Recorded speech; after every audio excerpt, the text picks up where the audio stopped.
Discuss करेंगे completely exercise 3.1 के बारे में, जो कि क्लास 8 की एनसीईआरटी का सॉल्यूशन होने वाला है। तो अगर मैं बात करूं इस कंप्लीट चैप्टर की, तो चैप्टर के बारे में कंप्लीट अगर बात की जाए तो क्वाड्रिलेटरल्स के बारे में।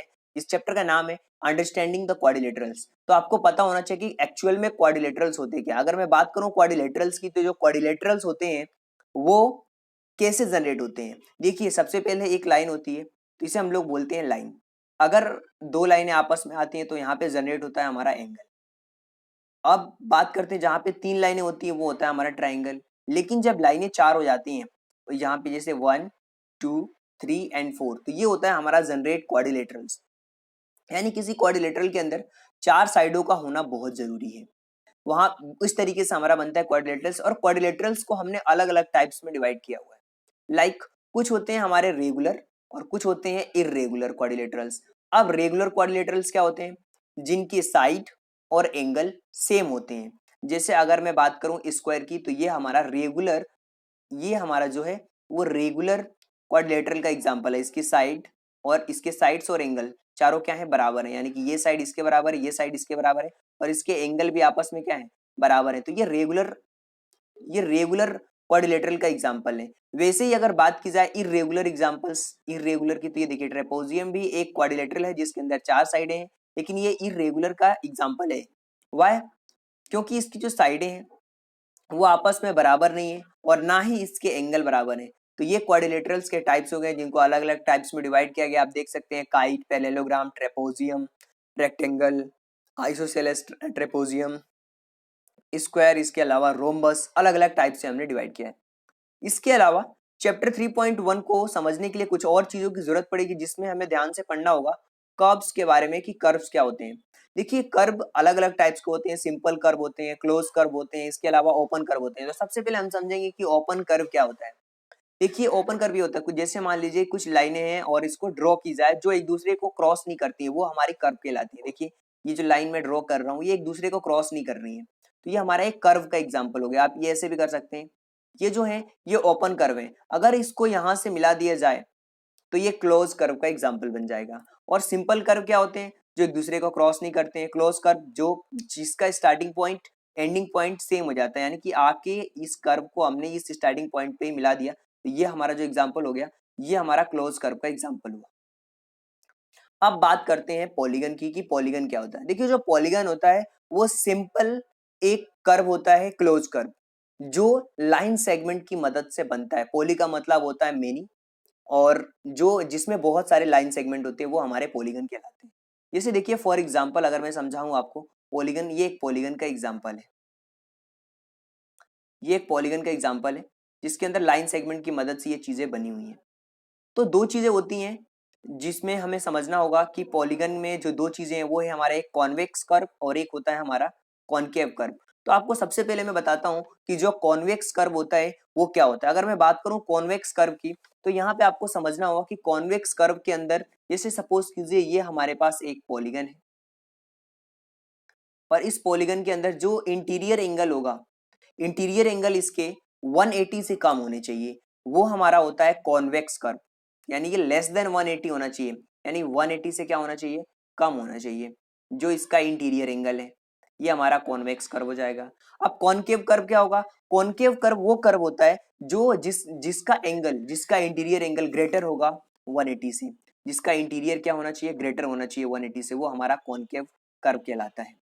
तो ये कंप्लीट कॉन्सेप्ट के बारे में बात थी माय डियर फ्रेंड्स। अब बात करते हैं एक्सरसाइज की कि एक्चुअल में एक्सरसाइज के अंदर क्या दिया गया है और कैसे इस एक्सरसाइज को हम लोग सॉल्व कर पाएंगे, जो कि 3.1 है क्लास 8 की। अगर बात की जाए एक्सरसाइज की, तो एक्सरसाइज के अंदर सबसे पहले बात करेंगे क्वेश्चन नंबर फर्स्ट की। क्वेश्चन नंबर फर्स्ट के अंदर आप देख पा रहे होंगे कि यहाँ पे कुछ फिगर्स दिए हुए हैं, और इन फिगर्स को हमें बताना है कि कौन सा सिंपल कर्व है, कौन सा सिंपल क्लोज कर्व है, कौन सा पॉलीगन है, कौन सा कॉन्वेक्स है और कौन सा कॉनकेव है। इन सब के बारे में ऑलरेडी मैंने कॉन्सेप्ट के अंदर बता दिया है कि सिंपल कर्व क्या होते हैं, क्लोज कर्व क्या होते हैं, और पॉलीगन क्या होते हैं, और कॉन्वेक्स और कॉनकेव क्या होते हैं। तो सबसे पहले हम देखते हैं कि सिंपल कर्व के एग्जाम्पल कौन कौन से हैं। तो आप देख पा रहे होंगे, अगर मैं कर्व्स की बात करूं, मैंने बताया था ये सारे के सारे सिंपल कर्व्स हैं जो एक दूसरे को क्रॉस नहीं कर रहे हैं, वो सारे के सारे हमारे सिंपल कर्व हैं। अब बात करते हैं क्लोज कर्व की, तो आप देख सकते हैं इनका स्टार्टिंग पॉइंट और एंडिंग पॉइंट एक ही जगह पे समाप्त होता है, वो हमारे क्लोज कर्व कहलाते हैं। तो यहाँ पे देख सकते हैं अपने शेप के अंदर ये हमारे क्लोज कर्व है। अब बात करते हैं पॉलीगन की। पॉलीगन वो होता है जिस जो लाइन सेगमेंट की मदद से बनते हैं, जिसमें चार या चार से ज्यादा साइडें होती है, वो हमारी पॉलीगन्स कहलाती हैं। तो ये जो इमेजेस हैं वो पॉलीगन के एग्जांपल्स हैं। इसके अलावा बात की जाए तो जिसके अंदर दिया गया था कि कॉन्वेक्स क्या होते हैं और इसके अलावा कॉनकेव पॉलीगन क्या होते हैं। अगर मैं बात करूं कॉन्वेक्स की, तो कॉन्वेक्स के अंदर मैंने एक चीज बताई थी कि जो इसके इंटीरियर एंगल होते हैं वो 180 से कम होने चाहिए। तो ये इसका एग्जांपल है कॉन्वेक्स का। अगर मैं कॉनकेव की बात करूं तो इसका जो यहाँ पे आप देख पा रहे हो कि इसका जो इंटीरियर एंगल है वो 180 से ज्यादा है। अगर यहाँ भी देख पा रहे हो कि यहाँ भी जो इसके इंटीरियर है वो 180 से ज्यादा आ रहे हैं, तो हम कह सकते हैं कि ये जो है वो कॉनकेव है। और ये जो एग्जांपल है ये कॉन्वेक्स का एग्जांपल है, क्वेश्चन डी वाला। अब बात करते हैं क्वेश्चन नंबर सेकंड की, कि एक्चुअल में क्वेश्चन नंबर सेकंड के अंदर क्या दिया गया है। क्वेश्चन नंबर सेकंड के अंदर दिया गया कि how many diagonals does each of the following have a convex quadrilaterals, regular hexagon और ट्राइंगल। देखिए अगर मैं बात करूं यहाँ पे आप देख पा रहे होंगे अ कॉन्वेक्स क्वाड्रिलेटरल है 2 डायगोनल्स। जो कॉन्वेक्स होता है उसके अंदर 2 डायगोनल्स होते हैं, आप देख सकते हैं डायगोनल्स AC और BD इसके डायगोनल्स हैं। और रेगुलर हेक्सागन की बात करें, देखिए हेक्सागन में टोटल जो लाइनें होती हैं वो 6 होती हैं, और जब लाइन 6 होंगी तो यहाँ पे जो इसके डायगोनल्स होंगे वो 9 होंगे। अब अब ट्राइंगल के अंदर क्या होगा, कोई डायगोनल नहीं होगा। देखिए अगर ट्राइंगल है तो इस ट्राइंगल के अंदर कोई डायगोनल ही नहीं होगा, तो ट्राइंगल हैज नो डायगोनल। अब बात करते हैं क्वेश्चन नंबर थर्ड की। क्वेश्चन नंबर थर्ड के अंदर दिया गया है कि what is the sum of measure of the angle convex quadrilateral, will is property hold the quadrilateral is not convex, make a non convex quadrilateral and try। हमें non convex quadrilateral बनाना है और उसे ट्राई करना है। तो हम सबसे पहले मान लेते हैं कि ABCD जो है वो एक हमारा कॉन्वेक्स क्वाड्रिलेटरल है। देन हम ड्रॉ कर सकते हैं, क्या ड्रॉ कर सकते हैं, then we draw a diagonal AC, इनके बीच में एक डायगोनल हमने ड्रॉ कर दिया। तो अब ACD एक ट्राइंगल हो गया। यहाँ पे 2 ट्राइंगल निकल के आएंगे, एक ये वाला ट्राइंगल और एक ये वाला ट्राइंगल। अब इस ट्राइंगल को हमने डिवाइड कर दिया, तो दो ट्राइंगल मिलके एक क्वाड्रिलेटरल बना रहे हैं। तो आप देख सकते हैं कि जो ट्राइंगल की प्रॉपर्टी है वो क्या होती है, एंगल 1 2 3 180 और एंगल 4 5 6 भी मिलके 180 बनाएंगे। आप देख सकते हैं, थोड़ा सा मैं जूम कर देता हूं ताकि आप अच्छे से देख पाए।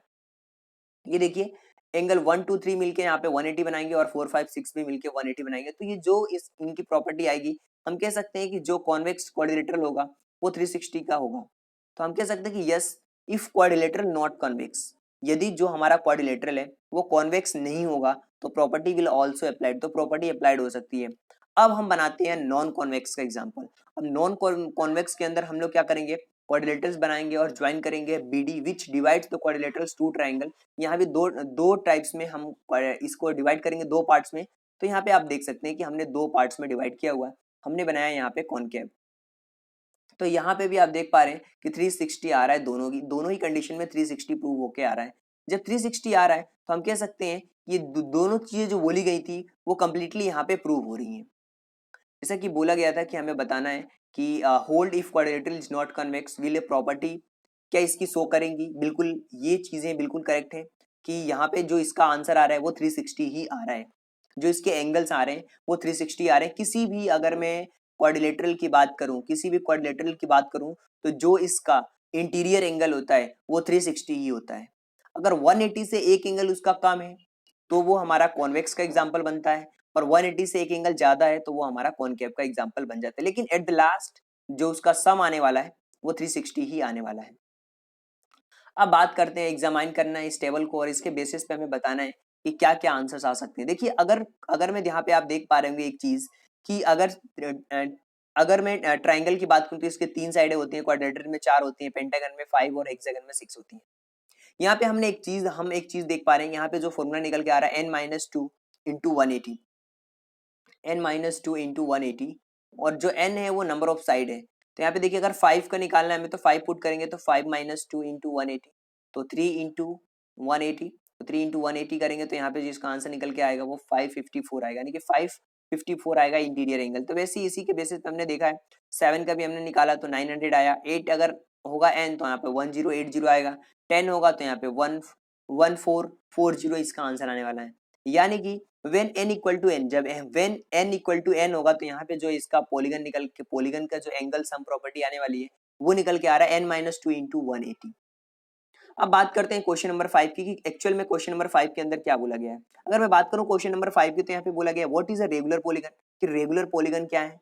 State the name of regular polygon of, हमें जो रेगुलर पॉलीगन है जैसे 3 साइड है, 4 साइड है, 6 साइड है, इनको क्या बोलते हैं। देखिए जो रेगुलर पॉलीगन होते हैं, मैंने ऑलरेडी आपको बताया कि जो पॉलीगन होते हैं जिसके अंदर ऑल साइड इक्वल लेंथ और इंटीरियर एंगल इक्वल साइज के होने चाहिए, उसे हम लोग रेगुलर पॉलीगन बोलते हैं, जिसके साइड और एंगल दोनों बराबर होते हैं। अब जिसमें 3 साइडें होती हैं उसे हम ट्राइंगल बोलते हैं, जिसमें 4 साइडें होती हैं उसे हम क्वाड्रिलेटरल बोलते हैं, जिसमें 6 साइडें होती हैं उसे हम हेक्सागोन बोलते हैं। ये पॉलीगन के ही एग्जांपल हैं। अब बात करते हैं क्वेश्चन नंबर 6 की, जिसमें इमेजेस दी हुई हो और जहां पे एक्स की वैल्यू दी है, उस एक्स की वैल्यूज को फाइंड आउट करना है। तो सबसे पहले हम देखते हैं क्वेश्चन नंबर फर्स्ट, जिसके अंदर आप देख पा रहे हो कि हमें एंगल सम प्रॉपर्टी लगाना है। तो आप सबसे पहले इंटीरियर एंगल को सबको प्लस कर लीजिए, एक्स वाले को भी, और एक्स को प्लस करेंगे तो इक्वल टू 360 लिख देंगे, क्योंकि हमें पता है जो क्वाड्रिलेटरल के जो एंगल होते हैं वो 360 के इक्वल में होते हैं। तो यहाँ पे हम एक्स की वैल्यूज को फाइंड आउट करेंगे, 360 में से इन सबको प्लस करके माइनस करेंगे तो एक्स की वैल्यू 60 निकल जाएगी। वैसे ही हमें क्वेश्चन नंबर बी के अंदर भी करना है। यहाँ पे देखिए कि यहाँ पे जो एंगल बन रहा है वो 90 डिग्री का एंगल बन रहा है, और 90 डिग्री एंगल यानी कि यहाँ पे राइट एंगल बन रहा है, और राइट एंगल में 90 पुट कर देंगे और यहाँ पे भी एक्स की वैल्यू निकल के आ जाएगी हमारे पास। अगर मैं बात करूं क्वेश्चन नंबर सी की, क्वेश्चन नंबर सी में हम देख पा रहे होंगे कि यहाँ पे जो इसका बेस है, जो सेकंड बेस इंटीरियर एंगल है 180 में से 160 को माइनस कर देंगे तो इसका एंगल निकल के आ जाएगा। यानी कि यहाँ पे जो एक लाइन पे 180 डिग्री का एंगल बनता है, 180 में से 60 को माइनस करेंगे तो 120 आ जाएगा, और 70 को भी माइनस करेंगे तो हमारे पास 1110 आएगा। यानी कि हमारे पास जो एंगल निकल के आएगा 1110, 120। अब यहाँ पे देखिए 1 2 3 4 5 साइड है, 1 2 और ये एक 3 एक 4 और ये 5 साइडें हैं। जब हमारे पास 5 साइडें हैं तो इसमें वैल्यू पुट करेंगे, यानी 540 होना चाहिए इनका सम। तो इनके सम में 540 रख दिया और x की वैल्यू हमने फाइंड आउट कर ली। वैसे हम बात करते हैं यहाँ पे एंगल सम प्रॉपर्टी की बात करते हैं पॉलीगन के अंदर। तो यहाँ पे भी देखिए 1 2 3 4 5, यहाँ पे भी जो साइडें हैं वो टोटल 5 है, और 5 का जो होता है वो 540 होता है। तो यहाँ पे 5x इक्वल टू 540, तो x की वैल्यू जो निकल के आई है वो 108 निकल के आई है। अब बात करते हैं क्वेश्चन नंबर 7 की। क्वेश्चन नंबर 7 के अंदर भी सेम यही चीजें हमें करनी है। आप देख पा रहे होंगे क्वेश्चन नंबर 7 के अंदर कि यहाँ पे जो इंटीरियर एंगल है वो हमें 90 और 30 दिए हुए हैं, और इसके अलावा इसी के बेस पे हमें बताना है। देखिए जो लीनियर पेयर का एंगल होता है वो 180 का होता है, यानी कि 90 प्लस एक्स करूंगा तो भी 180 आएगा। यहाँ पे x की वैल्यू 90 निकल के आ जाएगी हमारे पास। वैसे ही z प्लस 130 इक्वल टू 180 करूंगा तो यहाँ पे z की वैल्यू निकल के आएगी, और y प्लस 90 करूंगा यहाँ पे y प्लस 30 इक्वल टू 120, तो y की वैल्यू कितनी निकल के आएगी 120 निकल के आएगी, क्योंकि यहाँ पे हमने जो यूज किया है वो एक्सटीरियर एंगल प्रॉपर्टी यूज किया है। अब जब एक्सटीरियर एंगल प्रॉपर्टी हमने क्यों यूज किया है वो क्या, यानी कि जो एंगल, अगर ये दो एंगल है इनका जो सम होगा वो y के बराबर होगा, यानी कि 90 और जो 30 आया है, देखिए 90, ये दो इंटीरियर एंगल इस एक्सटीरियर एंगल के बराबर होंगे। तो ये प्रॉपर्टी हमने यूज करी है, एक्सटीरियर एंगल प्रॉपर्टी, आपने पढ़ा होगा अपनी पुरानी क्लासेस में भी। अब बात करते हैं क्वेश्चन बी की। क्वेश्चन बी के अंदर भी कुछ इसी तरीके के क्वेश्चंस हमने सॉल्व किए हैं। देखिए यहाँ पे एंगल सम प्रॉपर्टी का हमने यूज किया है।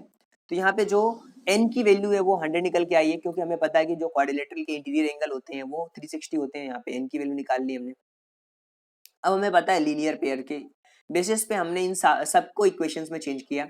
w plus 100 equal to 180, x plus 20 equal to 120 और 9 प्लस w इक्वल टू 180, और इसके अलावा हमने जो n की वैल्यू निकाली थी वो तो आपको पता ही है, y प्लस 180 इक्वल टू 180, और इन सबको प्लस कर दिया हमने और 720 के बराबर हमने रख दिया।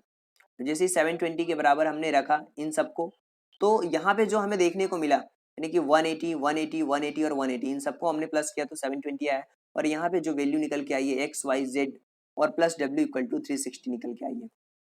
तो ये कंप्लीटली एक्सरसाइज थी 3.1 के बारे में, जो कि क्लास 8 के एनसीईआरटी का सॉल्यूशन था माय डियर फ्रेंड्स। और उम्मीद है माय डियर फ्रेंड्स कि ये लेक्चर आप सभी लोगों को पसंद आया होगा। अगर आपको लेक्चर पसंद आता है तो आप भी अपने दोस्तों के बीच इस लेक्चर को शेयर कर सकते हैं, ताकि वो भी घर बैठे फ्री ऑफ कॉस्ट एनसीईआरटी के सॉल्यूशंस को देख सकें और समझ सकें। अगर आपको फिर भी कोई डाउट आता है तो आप कमेंट बॉक्स में हमसे क्वेश्चंस पूछ सकते हैं। Thank you so much, thanks for watching my video.